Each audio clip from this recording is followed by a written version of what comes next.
కథలు చెప్పిందా నీకు పాప? చెప్పింది రేయాన్ష్. ఆ కథ ఏంటంటే దుష్ట దూరవర్జిత. ఏంటి? ఏంటి అంటే దుష్టులకు దూరంగా ఉండాలి. సరే, మన పాడ్కాస్ట్ సబ్స్క్రైబ్ చేయమని చెప్పు. ఈ పాడ్కాస్ట్ నచ్చితే సబ్స్క్రైబ్ చేయండి. హలో పిల్లలు, ఇప్పుడు నేను చెప్పబోయే కథ పేరేంటంటే దుష్టులకు దూరంగా ఉండాలి. మరి ఆ కథ ఏంటో విందామా?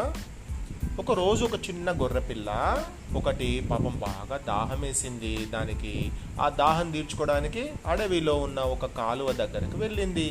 ఆ అడవిలోని చాలా వైల్డ్ యానిమల్స్ అక్కడికి వచ్చి దాహం తీర్చుకోవడానికి ఆ కాలువ దగ్గరికే వస్తుంటాయి. గొర్రెపిల్ల భయపడుతూనే అటు ఇటు చూసి గబగబా నీళ్లు తాగడం మొదలుపెట్టింది.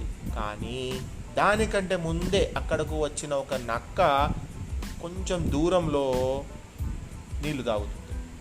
కంగారులో ఈ గొర్రెపిల్ల ఆ నక్కను గమనించలేదు. ఒంటరిగా ఉన్న గొర్రెపిల్లని చూడగానే ఆహా, ఎలాగైనా ఈ గొర్రెపిల్లని నేను ఈరోజు తినాలి అని అనుకుంది నక్క. వెంటనే ఈ గొర్రెపిల్లతోటి మాట్లాడడం మొదలుపెట్టింది. ఏయ్ ఆగు, నేను తాగే నీళ్ళన్నీ నువ్వు పాడు చేస్తున్నావు అని అరిచింది. అయ్యో నక్క మామ, నీళ్ళు నీ వైపు నుంచే నా వైపు వస్తున్నాయి.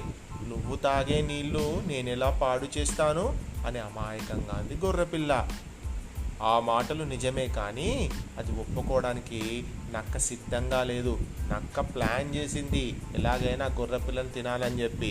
కాబట్టి గొర్రెపిల్లతో అనవసరంగా గొడవ పెట్టుకోవాలని ఆలోచిస్తుంది.